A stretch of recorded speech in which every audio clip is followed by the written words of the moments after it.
교회가 무엇인가 이렇게 항상 물어보면 가장 먼저 우리가 다니는 교회, 우리 묵별들은 세계로 교회를 가장 먼저 떠올릴 것입니다. 내가 속해 있는 지역교회, 그리고 건물로 보여지는 유형교회를 교회라고 먼저 생각하고 말합니다. 그러다 보니 교회라고 하는 생각이 늘 한정적이고 수동적일 때가 많은 거죠.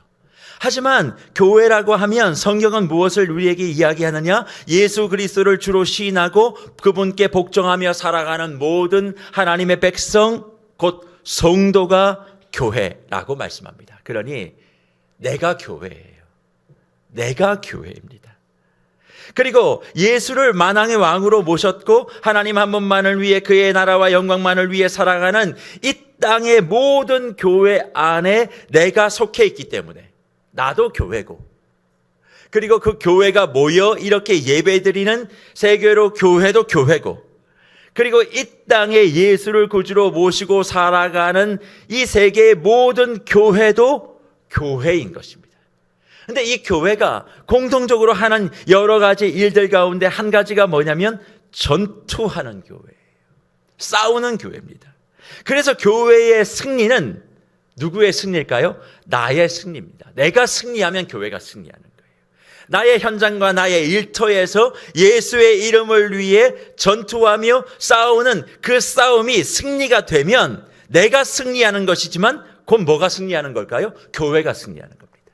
그래서 교회의 성공은 내가 성공하면 교회도 성공하는 거예요. 각자의 자리에서 개인이 참호가 되고 개인이 초소가 되고 개인이 진지가 되어 어두운 세력과 매일 전투하는 교회, 바로 그게 저와 여러분입니다.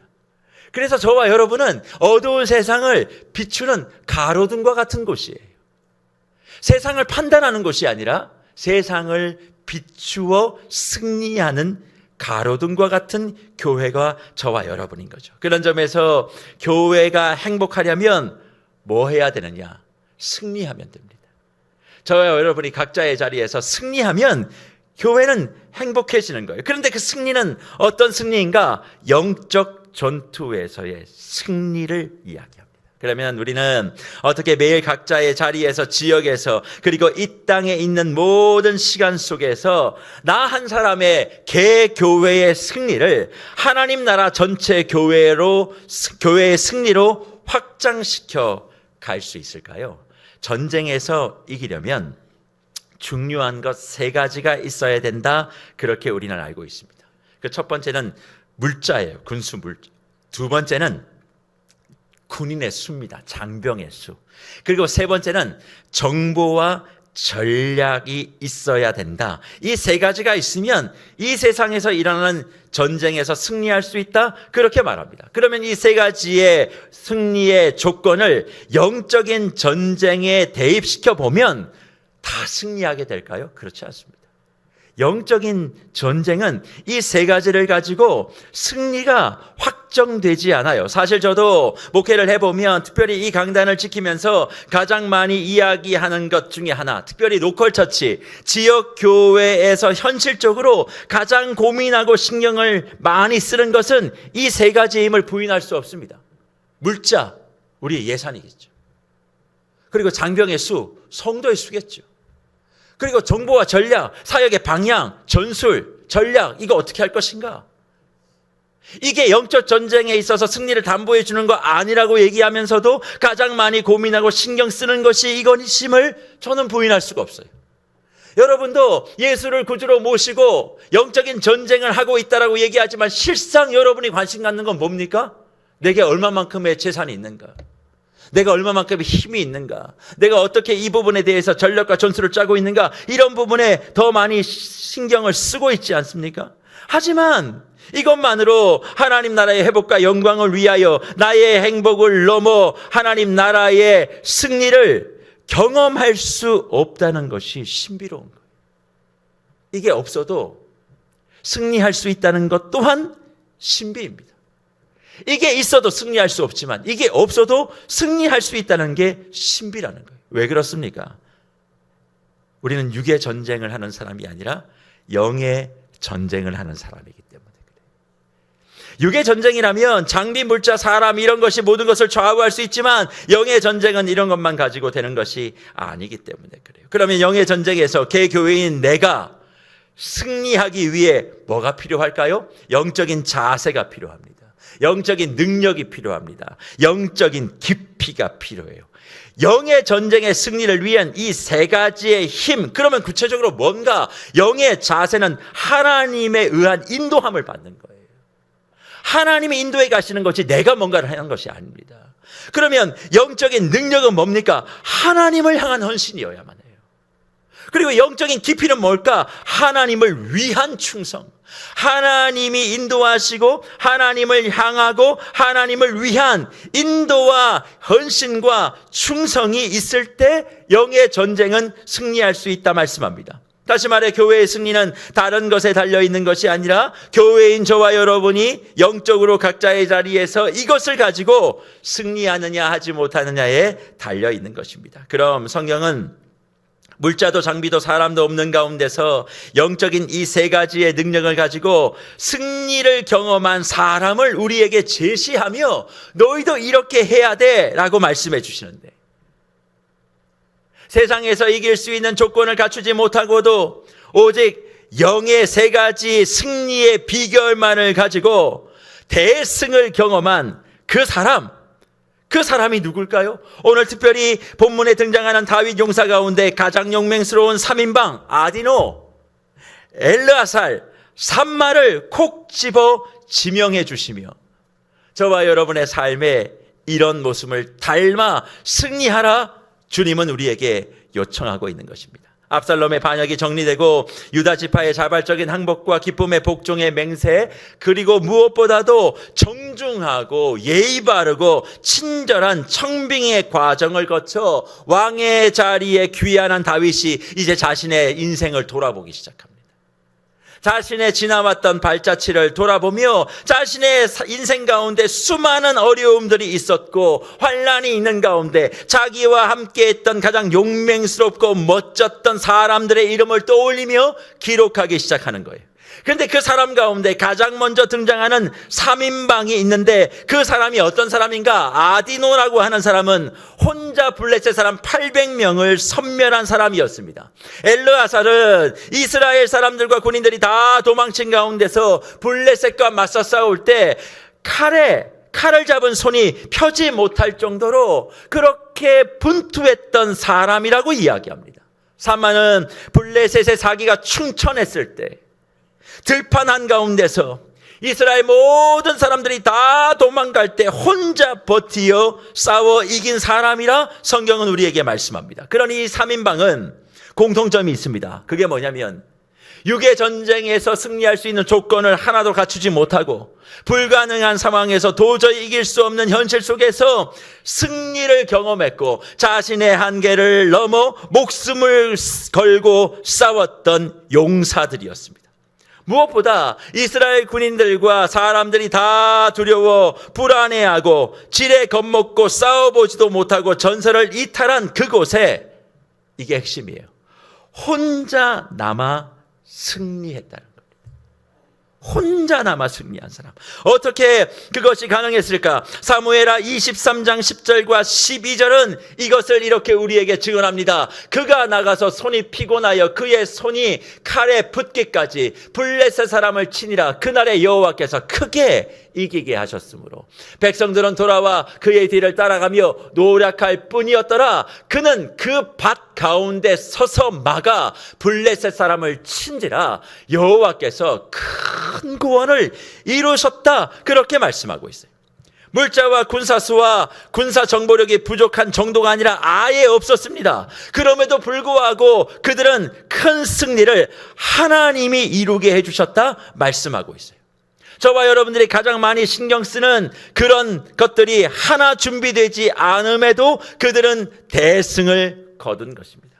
어떻게 이런 큰 승리를 그럼 하나님은 이들에게 주셨을까요? 승리의 가능성이 없는 현실 앞에서도 모든 사람들이 겁에 질리고 스스로 포기하고 이거 안 되는 게임이라고, 이 전쟁 해봐야 질 수밖에 없다고 그렇게 항복을 선언하고 퇴각할 때도 그들은 끝까지 혼자 남아 그 자리를 지키고 그 현장의 승리자로 남아 성경은 이들을 보라고, 그 자리가 아무리 어렵고 힘들어도 끝까지 버티면, 끝까지 그 자리를 지키면 너희도 이들과 동일하게 현장의 승리자를 넘어 현장의 대승의 주인공이 될 수 있다, 그렇게 말씀합니다. 그렇습니다. 우리의 삶의 현장, 사역의 자리, 인생의 장막엔 언제나 내가 통제할 수 없는 바람과 폭풍우가 있습니다. 올 한 해도 내가 생각하지 못한 그 돌풍과 바람과 태풍 때문에 저와 여러분의 심령이 가리가리 찍힌 일들이 많이 계시죠? 그 바람, 그 태풍, 그 돌풍 통제하실 수 있으시던가요? 내가 의도하지 않았는데 태풍은 내 인생 주변에 생겨서 나의 마음과 나의 삶의 자리를 뒤흔들어 버립니다. 생각지도 못했던 그 자리, 생각지도 못했던 사람을 통해서 내 마음이 가리가리 찢기는 거예요. 그럴 때 우리의 가슴이 너무 아프지요. 그런데 문제는 그 바람, 그 돌풍을 내가 통제할 수 없다는 겁니다. 그러니까 흔들리죠. 하지만 그럼에도 불구하고 내가 있어야 될 그 자리를 지켜낼 수 있는 방법이 있습니다. 그게 뭘까요? 돌풍과 바람과 태풍은 내가 조정할 수 없지만 내가 그 자리에 서서 내가 그 자리를 지킬 수 있는 인생과 사역의 돛은 내가 조종할 수 있다는 거예요. 바람은 조종하지 못해도 그 바람에 따라 내 인생과 교회와 사역의 뱃머리의 방향은, 돛은 내가 움직여 갈 수 있다는 겁니다. 문제는 그것을 조정하고자 하는 마음이 저와 여러분에게 있느냐의 문제예요. 사실 우리는 계산이 서는 삶만 살아가고 싶습니다. 당연하죠. 좀 계산이 서고 뭔가 답이 나오고 뭔가 승리가 보장되는 그런 삶, 저도 살고 싶습니다. 사역의 현장도 마찬가지입니다. 뭔가 좀 계산이 서야 이게 좀 재미가 있습니다. 근데 계산이 서지 않으면 불안해집니다. 답이 없으면 답답해집니다. 그러니까 안 될 것 같으면 지레 겁을 먹거나 혹은 희생을 감수하면서까지 왜 굳이, 뻔히 저거 안 될 건데, 뻔히 저거 질 것 같이 보이는데 그것을 왜 하냐며 소리를 치고 그 자리를 피하고 싶은 것이 저와 여러분의 모습이에요.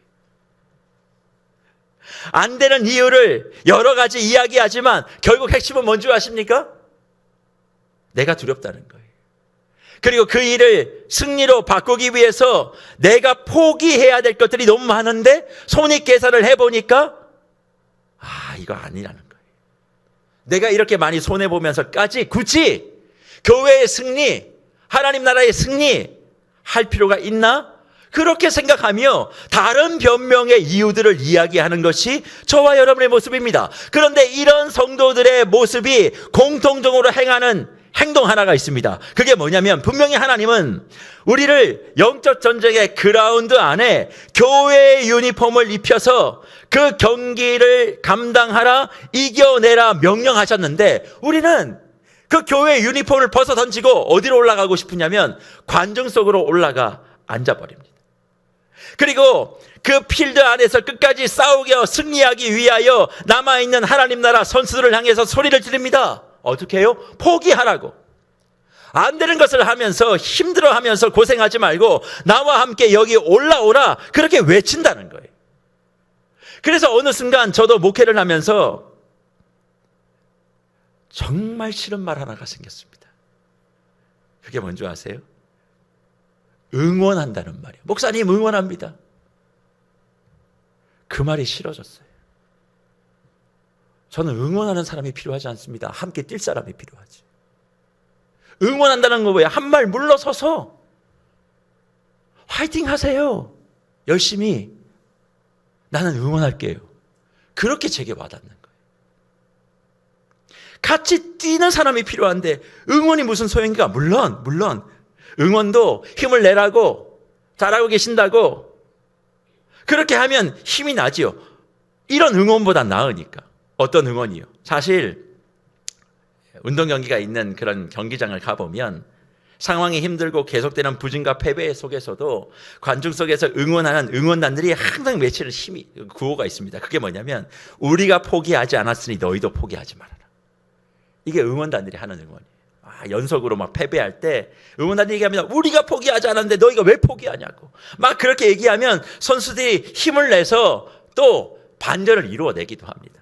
하지만 유니폼을 던져 선수의 자리에서 관중 속에 올라간 영적 전쟁의 포기자들이 하나같이 우리도 포기했으니 너희도 포기하라 외친다면 얼마나 이게 진 빠지는 일인 줄 아십니까? 혹시 여러분은 지금 어디 자리에 계십니까? 힘들다고, 어렵다고, 내가 너무 버겁다고, 이건 안 된다고, 왜 그런지 모르겠다고 스스로 판단하고 하나님 나라를 위한, 교회의 영광을 위한 그 자리에 유니폼 다 내팽개치고 관중 속에 올라가 하나님 나라를 위해 외롭게 분투하고 사토하며 얼마 전까지만 해도 함께 뛴 동료를 조롱하고 무시하고 힘 빠지게 하는 그런 일을 혹시 지키며 행하고 있지는 않으십니까? 바울은 이런 현장에 그럼에도 불구하고 끝까지 서서 자기 자리를 지키는 것을 넘어 그 현장에, 그 인생에, 그 사역에 승리자로 설 것을 바라며 젖먹는 힘까지 짜내고 교회를 새롭게 하기 위해, 교회의 부흥을 위해 관중석이 아닌 현장을 하나님의 말씀으로 실현하며 애쓰고 분투하는 이들을 향해서 이렇게 도전합니다. 에베소 6장 13절의 말씀이죠. 그러므로 하나님의 전신갑주를 취하라. 이는 악한 날에 너희가 능히 대적하고 모든 일을 행한 후에 그 다음 뭐예요? 서기 위함이다. 그렇게 얘기합니다. 이는 악한 날에 너희가 능히 대적하고 모든 일을 행한 후에, 하나님의 말씀대로 행한 후에 서기 위함이다. 승리하기 위함이다 말씀하는 거예요. 그러니 전신갑주를 취하는 그 이유가 무엇입니까? 다른 게 아니에요. 승리하기 위함이에요. 끝까지 버티는 그 사람이 승리하기 위하여. 그러면 무별 여러분, 승리자로 저와 여러분을 세우시기 위하여 하나님은 저와 여러분에게 전신갑주를 취하라 말씀하십니다. 그 전신갑주를 입고 여러분의 자리를 잘 지켜 버텨내라 말씀해요. 그러면 이 전신갑주라는 것은 도대체 무엇이냐는 겁니다. 이건 대단한 능력이 아닙니다. 대단한 조건이 아닙니다. 전신갑주는 하나님을 취하라는 겁니다. 하나님을 취하라는 그 말씀이 뭐예요? 하나님이 하실 거라는 거예요. 하나님이 하실 거니까 너는 자리만 지켜라.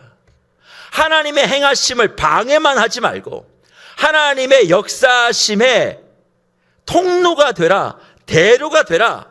왜 그러야 되느냐? 악한 날에 모든 일을 행하기 위해서. 모든 일을 행하기 위해선 상황이 좋고 조건이 구비되는 그런 것이 아니야. 그런 게 없어. 그리고 네가 싸워야 될 전쟁은 선한 날이 아니야. 악한 날이야.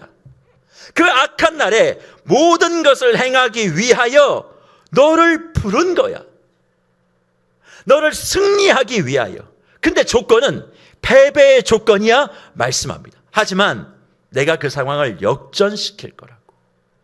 그러니 움츠러들어 지레 겁먹고 도망가지 말고 포기하지 말고 너는 그 자리에 내가 알려준 사역의 삶의 기본만 지키라고. 믿음의 태도만 분명히 하고 있으라고. 싸움은 내가 한다고. 그리고 너를 반드시 대역전극의 주인공의 자리에 올려 세울 거라 말씀하시며 오늘 3인방 중에 특별히 산마를 주목하라 우리에게 가르칩니다. 사실 저는 이 3인방 중에 제일 경험하고 싶은 사람이 한 명 있습니다. 정말 나도 이 3명 중에 한 사람 되라고 한다면 나는 이 사람 되고 싶어. 그 사람이 누군 줄 아십니까? 아디노입니다. 아디노. 저는 아디노가 너무 되고 싶어요. 왜 그런 줄 아세요? 아디노 한 사람이 800명을 제압했다고 합니다. 1대 800이었어요. 근데 아디노가 1대 800을 제압했을 때 어려움에 대하여 성경은 기술하지 않습니다. 전 어렵지 않고 1대 800의 승리자가 되고 싶습니다. 그래서 아디노처럼 되고 싶어요. 그리고 반대로 제일 멀리하고 싶은 사람, 이런 사람은 별로 안 되고 싶다. 엘르아살입니다.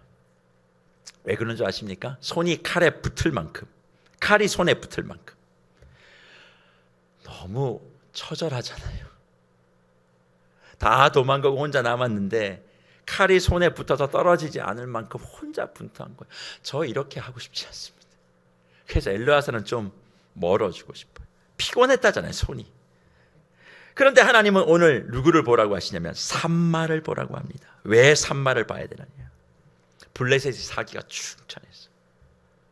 이스라엘 사람들이 다 도망가고 혼자 들판에 블레셋을 막아서며 굳건하게 버티며 하나님의 큰 구원의 도구로 멋지게 쓰임받은 그 산마를 세계로교회 무별들은 주목하여 닮아가라고 우리에게 도전하고 있는 것입니다. 그런데 무별 여러분, 이 산마가 됐든 아디노가 됐든 엘르아살이 됐든 이 3인방의 모습을 가만히 바라보면 공통점이 있어요. 그게 뭐냐면 그냥 버틴 게 아니라 능동적으로 자기가 결단하여 버텨 승리한다는 겁니다. 억지로가 아니에요. 능동적으로 그 자리를 지키고 있다. 그리고 능동적으로 싸우는데 어떻게 싸우느냐?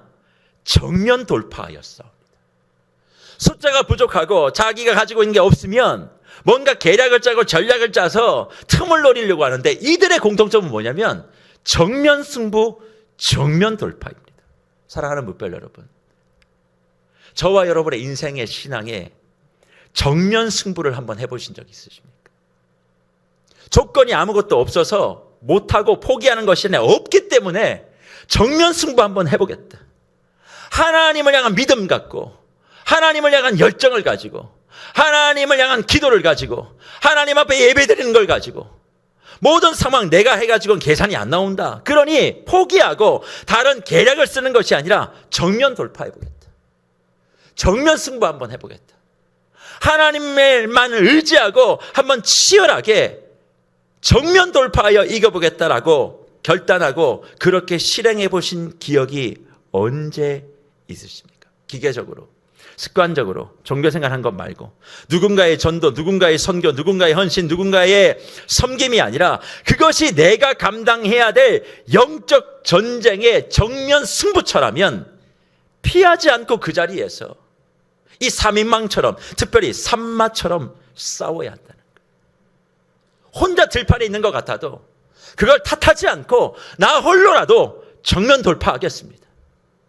한 사람의 정면 돌파가 이스라엘의 승리였어요.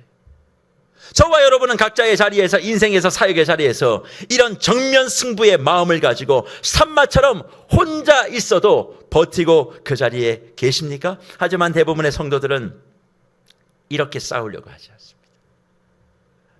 정면 돌파, 정면 승부의 자리를 피해 좀 더 편안한 자리를 지키려고 해요. 왜 그럴까요? 아무리 선지자들이 망한다고 이스라엘 백성에게 선포해도 이스라엘 백성은 시온은 안전하다고, 평안하다고. 왜 자꾸 복잡하고 힘들고 이런저런 이야기를 하냐며 영적인 긴장감이 없이 영적인 아린함만을 가지고 있다가 어떻게 됩니까? 진짜 망해버리는 그 모습이 우리 안에 있다는 거예요. 편안하게 모든 것을 하고 싶다라고 생각하지만 그건 뭐예요? 영적인 안일함의 결과라는 거죠. 영적으로 안일해지면 그냥 망할 수밖에 없습니다. 그러니까 어떻게 해야 됩니까? 바울을 통해 하나님은 우리에게 말씀합니다. 하나님의 전신갑주를 입으라고. 혼자여도 괜찮아.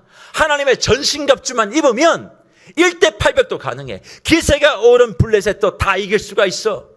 그렇게 우리에게 말씀하는 거죠. 그러면 전신갑주가 무엇입니까? 하나님을 취하는 것인데 마귀와의 정면 승부에서 반드시 무장하여 승리하게 될 하나님의 일하심인 거예요. 그래서 성경은 전신갑주를 세세하게 설명하며 가장 먼저 뭡니까? 진리의 허리띠, 의의 호심경, 평안의 복음의 신, 믿음의 방패, 구원의 투구, 성령의 검. 그걸 나열하죠. 진리의 허리띠라는 게 뭡니까? 경건하고 진실된 성품으로 무장하라는 겁니다. 의의 호심경이라는 게 뭡니까? 순결함과 의로움으로 자신의 가슴과 정서와 그리고 심장을 보호하라는 것이죠. 복음만을 위하여 어디로 가든 복음이 전파되는 발걸음, 평안의 복음의 신을 신으라.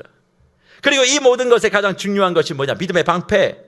믿음으로 악한 영들의 공격과 세상의 참소와 배반자들의 조롱을 버티고 버텨야 된다 말씀하고 있는 겁니다. 그래서 믿음은 버티는 겁니다.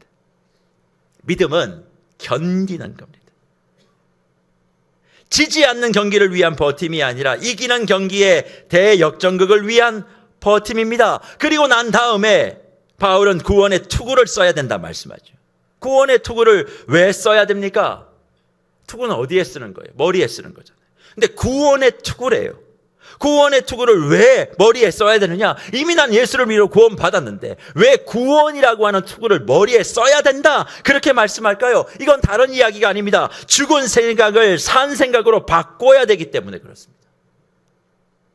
지옥의 부정을 믿음의 긍정으로, 세상의 부정을 천국의 소망으로 바꿔야 하기 때문에 그래요.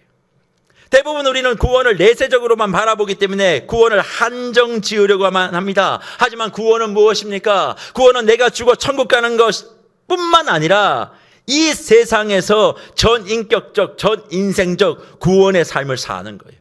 그래서 구원을 받으면 무엇도 구원받아야 돼요? 내 생각도 구원을 받아야 돼요. 근데 많은 사람들이 구원은 받아 천국을 가는데 생각은 구원을 받지 못했어요. 이번 한 주간 힘들고 어려울 때 저와 여러분의 마음속에, 생각 속에 부정적인 생각이 더 많으셨습니까? 하나님이 얼마나 더 좋은 것을 주시려고 나에게 이렇게 생각하시며 행동하시는 것들이 많았습니까? 아마 부정적인 게 훨씬 더 많으셨을걸요? 왜 그럴까요? 생각이 구원받지 못했기 때문에 그렇습니다. 생각이 구원받지 못하니까 말도 구원받지 못한 말이 나오는 거예요. 생각이 부정적이니까. 아니, 구원받았는데 왜 부정적이죠? 우리는 구원받았으면 죽음에서 생명으로 이끌어진 거 아닙니까? 그럼 생각도 죽음에서 생명으로 옮겨져야죠. 안 된다는 것보다 된다고. 나는 하면 안 되지만 누가 하면? 하나님이 하시면 된다고. 얼마나 하나님이 더 좋은 걸 주시려고 나에게 이렇게 하시냐? 내가 생각하고 계획된 대로 아니지만 하나님은 더 좋은 것을 예비하고 있다. 이렇게 생각하면 구원받은 생각이죠. 구원받은 생각을 가진 성도라면 구원받은 말을 하겠죠.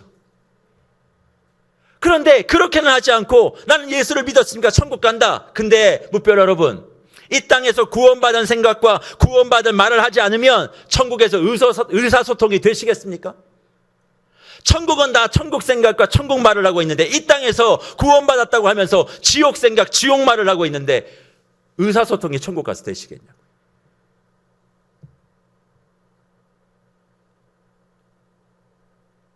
구원받았다고 하면서도 생각은 구원받기 전 예수를 알지 못하는 사람과 동일한 지옥 생각, 사망 생각을 하면서 천국은 간다 그렇게 말하니 얼마나 우스꽝스러운 인생을 우리가 살고 있습니까? 지금 여러분의 머리 위에 구원의 투구가 있는지 한번 만져보십시오.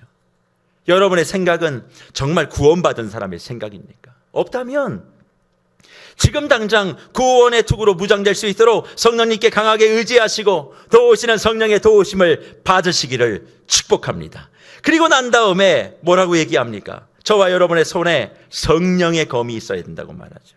그런데 일부 성도들 가운데 앞에서 말한 것은 별로 관심이 없고 오직 하나 성령의 검에만 관심을 갖고 있는데 이 성령의 검이 뭐냐? 성령의 은사. 성령이 가지고 있는 기발한 거, 예언하고 뭔가 남들이 갖지 못하는 그런 신비한 것, 그렇게라고 생각하고 그것이 내게 있으면 우월한 신앙생활을 하고 있다는 증거로 사용하고 싶은 분들이 많이 계십니다. 하지만 성령의 검이 무엇입니까? 성령의 검은 지금까지는 다 방어용 무기였죠.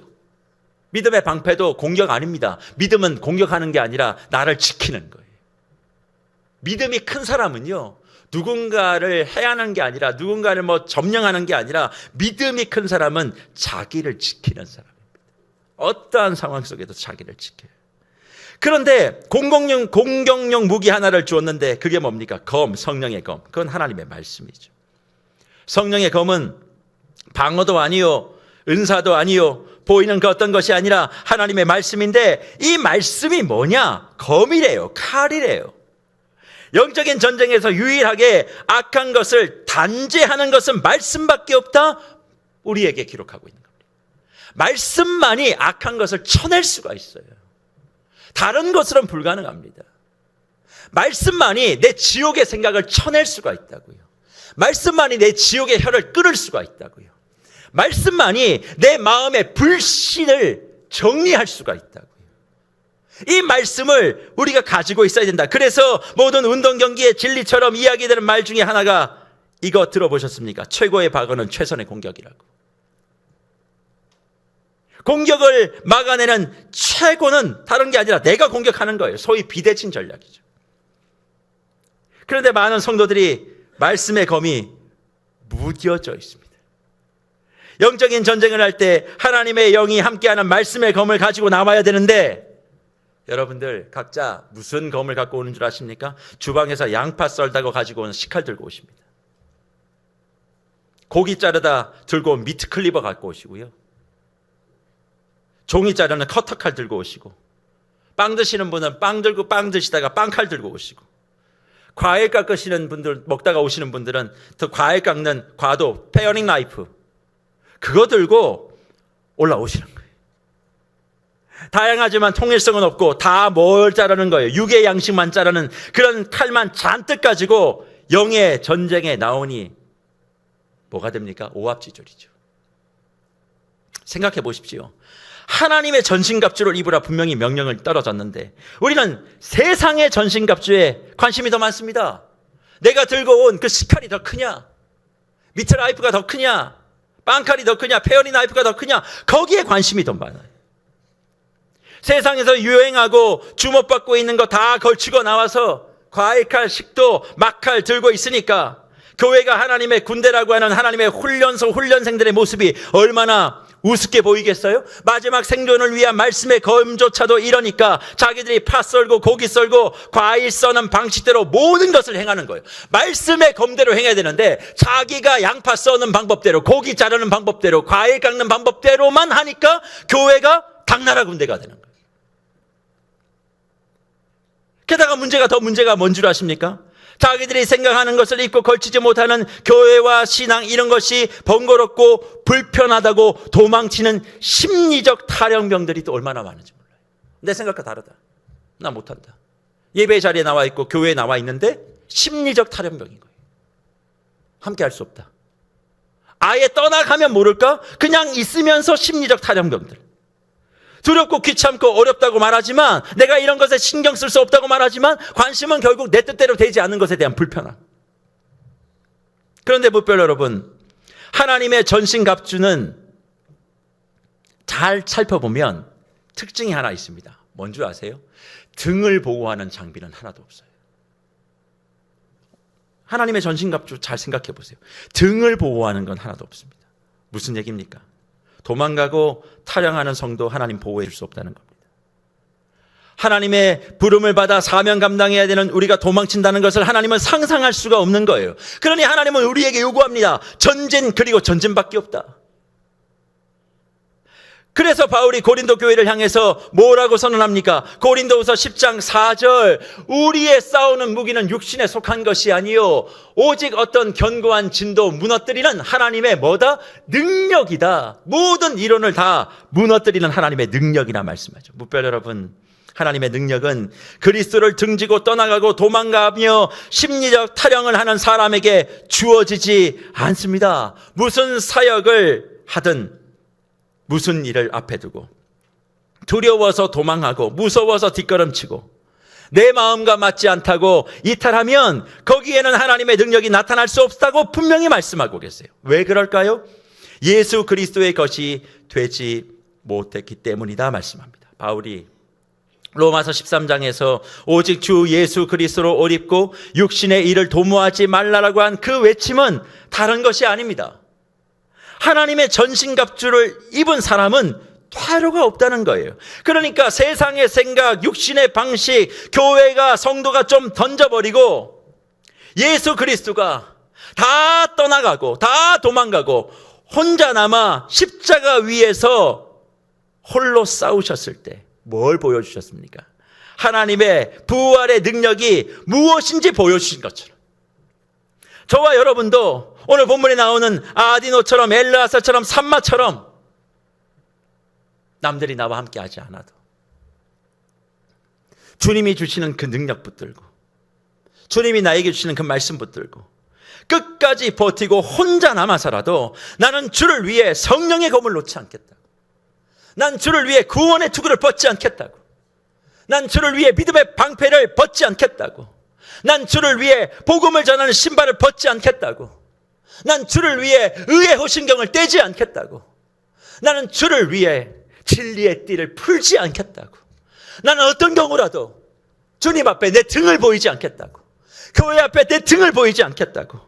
그렇게 말하며 그 자리를 지킬 때 800명이 다가와도 두려워하지 않고, 사기가 충천한 블레셋 군인들이 우리에게 다가와도 두려워하지 않으며, 나와 함께 했던 동료들이 그 유니폼을 벗고 관중석에 올라가 포기하라고 나를 조롱할 때도 나는 굴하지 아니하고 이 자리를 지킵니다. 왜? 내가 이 자리를 지켜 버티기만 하면 싸움은 하나님이 하실 거니까, 승리는 하나님이 주실 거니까, 내가 생각한 것을 뛰어넘는 대승이 저와 여러분의 것이 될 거니까, 내가 승리하면 교회가 승리하는 것이고, 교회가 승리하면 하나님의 나라가 승리하는 것이기에, 그것이 내 인생 평생의 기쁨입니다. 즐거움입니다.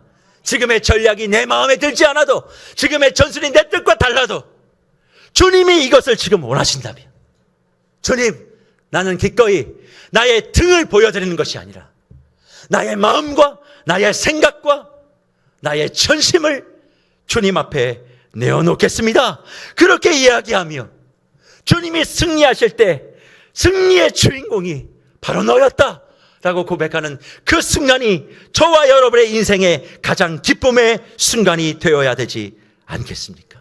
사랑하는 무별 여러분, 그렇다면 여러분은 지금 어디에 계십니까? 아디노 옆에 계십니까? 엘르아살 옆에 있습니까? 산마의 곁에 있습니까? 아니, 다 떠나가고 홀로 십자가를 지며 승리하신 예수 그리스도의 곁에 계십니까? 아니면 도망치고 타령하는 그 자리, 아니 이것을 넘어 도망치며 험담하며 타령하며 분투하고 있는 하나님의 전사들과 용사들을 향하여 포기하라고, 그거 되겠냐고, 이리 올라와 나와 편안하게 응원이나 하자고, 목사님 응원할게요, 그런 자리에 서 계십니까? 우리 무별들 모두가 오늘 3인방을 통하여 하나님 나라의 가장 용맹스러운 사람을 콕 집어 학기를 마무리하시며 내년 사역을 준비하고 있는 저와 여러분에게 보여주시며 도전하시는 한 가지, 네가 이제 그 3인방이 되어라. 네가 산마가 되어라. 모든 것이 부족하지만, 제대로 갖춰진 것이 하나 없지만, 하나님의 부르심과 사역의 능력은 더 많은 자금과 더 많은 인원에 한정되어 있는 것이 아니라 너의 믿음과 너의 말씀의 능력과 하나님을 향한 전심에 있음을 믿고 다가올 은혜의 대장전 4년차, 5년차, 6년차 이 후반기를 힘있게 준비하시는 저와 여러분이 되시기를 축복합니다. 많은 용사가 필요한 것이 아닙니다.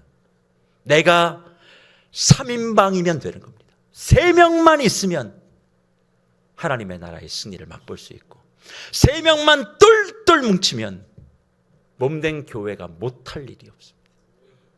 그 자리 누군가에게 양보하고 싶으십니까? 오늘 이 말씀을 듣는 사랑하는 모든 무별들이 은혜의 대장전 4년차, 특별히 영혼의 기다림을 이 3인방 정신으로 준비하고, 주여 내게 이런 은혜를 좀 허락해 달라고 이번 가을학기 말씀을 마무리하며 내년 사역을 힘있게 3인방 정신으로 준비하시는 저와 여러분들 되시기를 축복합니다.